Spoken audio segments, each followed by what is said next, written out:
God's already promised Abraham he'll make him a great nation, that he'll have many descendants, and that it's not going to be through Ishmael. They've already been sent away. So it has to be through Isaac. It has to be through Isaac.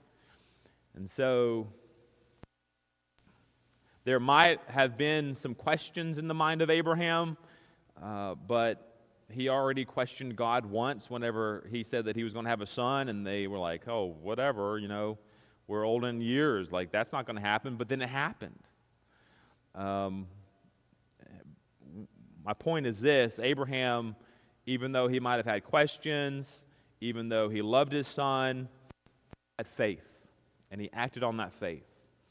And he was willing to go and offer his son Isaac. Now we know that it did not happen, that God stopped him. Verse 13, then Abraham lifted up his eyes and looked, and behold, there was a ram caught in the thicket by its thorns. So Abraham went and took it, was ready to do it. But God stopped him. And Abraham called the name of this place, the Lord will provide. And so there we have, let's see here. Verse 17. Blessing, I will bless you. Let's back up. Verse 16. And said, by myself I have sworn, says the Lord, because you have done this thing, and have not withheld your son, your only son.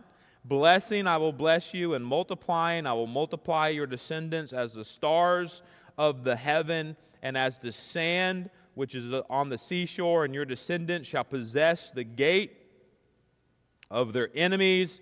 In your seed all the nations of the earth shall be blessed, because you have obeyed my voice. So Abraham returned to his young men, and they rose and went together to Beersheba, and Abraham dwelt at Sarah. So Sarah died in Kirjath Arba, that is Hebron, in the land of Canaan, and Abraham came to mourn for Sarah and to weep for her. And he will bury her in a cave. Verse 19, very end of the chapter.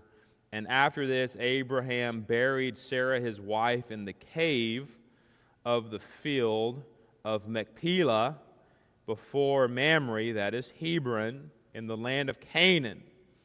And so, let's see, verse 20. So the field and the cave that is in it were deeded to Abraham by the sons of Heth as property for a burial place. And so Sarah has died. 24, we have Isaac, a bride for Isaac. And so he marries who? Just picking your brain. Nobody remembers her name? Huh? Who? Keturah? Is that right? It's Rebecca, right? Oh, did I forget something? Huh? Rebecca.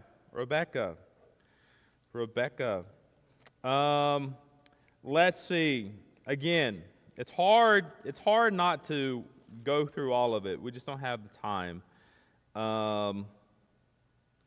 Let's see.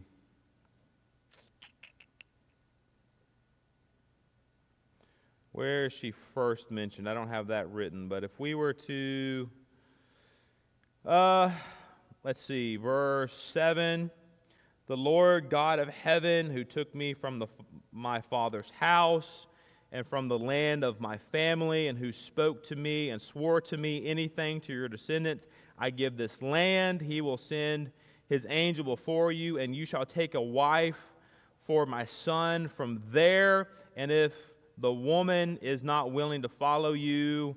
All right, let's drop down.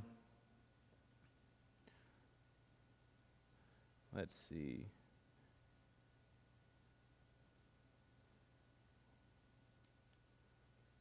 Well, again, I'm just trying to be selective. Verse 29, now Rebekah had a brother, so there she's mentioned, whose name was Laban, and Laban ran out to the man by the well. So it came to pass when he saw the nose ring and the bracelets on his sister's wrist.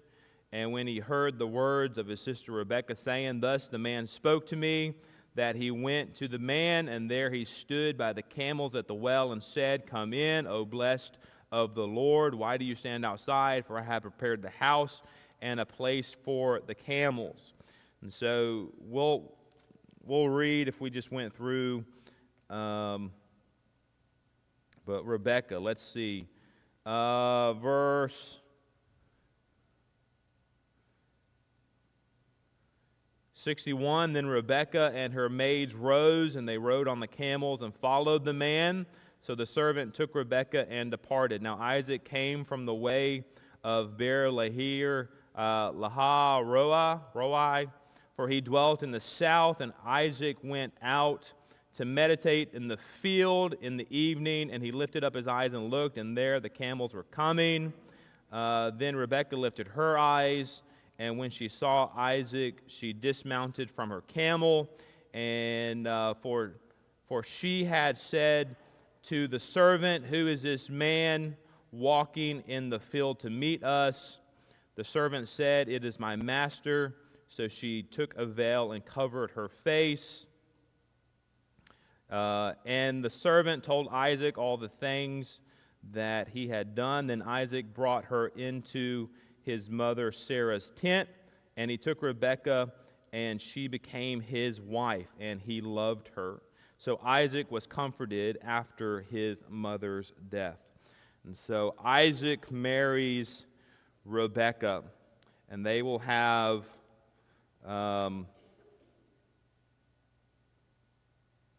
two sons, right? Who's that? Jacob and Esau. Chapter 25, just in passing, Abraham will die. Abraham will die.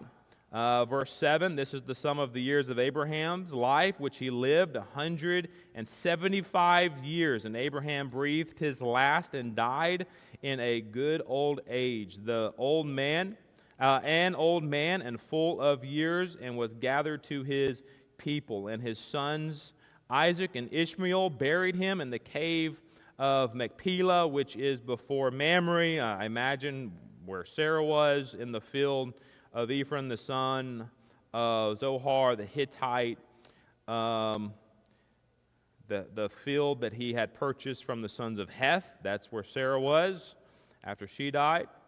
Therefore Abraham was buried, and Sarah his wife. There you go. So, and it came to pass after the death of Abraham that God blessed his son Isaac, and Isaac dwelt in Beer-lahai Roi, or however you say that. So Abraham dies. Again, hitting the highlights here. Chapter 25.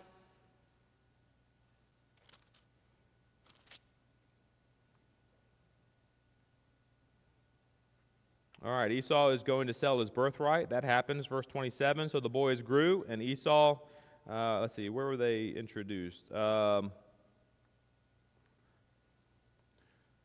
see. Oh, okay, well, let's back up a little bit.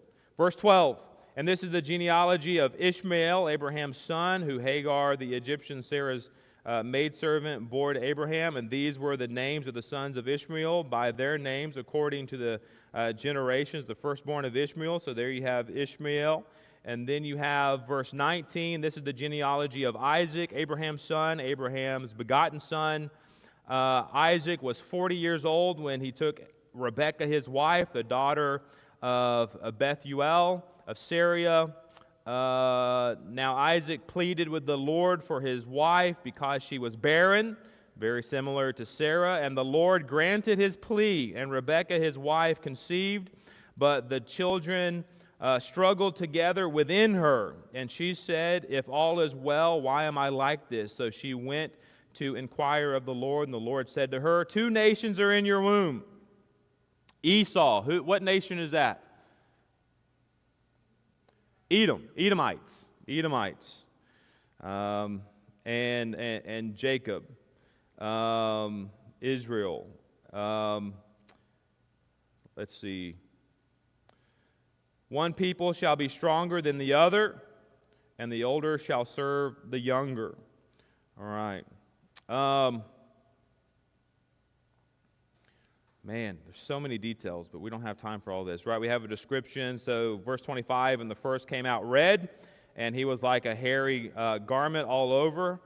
So they called his name Esau. He was red-headed, hairy. Afterward, his brother came out, and his hand took hold of Esau's heel. So his name was called Jacob. Isaac was 60 years old when she bore them. Now the boys grew, and Esau was a skillful hunter, a man of the field, but Jacob was a mild man dwelling in tents. And Isaac loved Esau because he ate of his game. He was a hunter, and Rebekah loved Jacob. Now Esau sells his birthright to Jacob, beginning in verse 29, and sells his birthright. In fact, there you have a reference, verse 30, and Esau said to Jacob, "Please feed me with the same red stew, for I am weary." Therefore, his name was called Edom. So his nation is Edom, or the Edomites.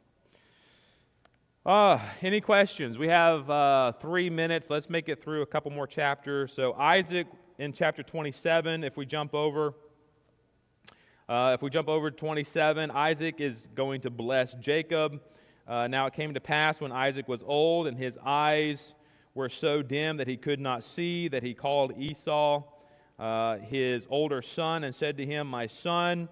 And so he's going to bless Jacob instead of Esau. And he will do so he's going to disguise himself and put fur on his arms, and he will receive the blessing instead of Esau. Esau becomes angry. He pursues after Jacob. Jacob flees. Esau, chapter 28, will marry a woman.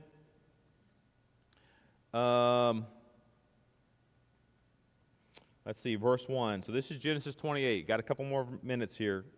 Then Isaac called Jacob and blessed him and charged him and said to him, "You shall not take a wife from the daughters of Canaan." And so Jacob was not to marry a Canaanite woman, pagan woman. He was to go find someone not of the land of Canaan. Verse 5, so Isaac sent Jacob away, and he went to Padan Aram, to Laban, the son of, all right, so we have Laban, the brother of Rebekah, the mother of Jacob and Esau. And so then we have chapter 29. Jacob meets and marries who? Leah and Rachel, right? So Jacob marries Leah and Rachel. I believe so he worked 7 years for Laban, and I believe his desire was Rachel. Verse 18, now Jacob loved Rachel. So he said, "I will serve you 7 years for Rachel, your younger daughter." But then Laban says, "Trick, you work 7 years, but I have to give my oldest first." So he gives Leah and then Rachel. And so then that brings us to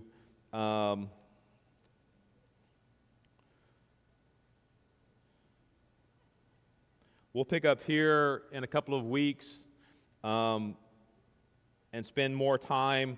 Right before chapter 30, you have the children of Jacob, and that's going to be his 12 sons, and then you have the tribes and where that comes into play, and you have Joseph, and then Joseph has 2 sons, Ephraim and Manasseh, and they will be 2 of the tribes instead of Joseph himself.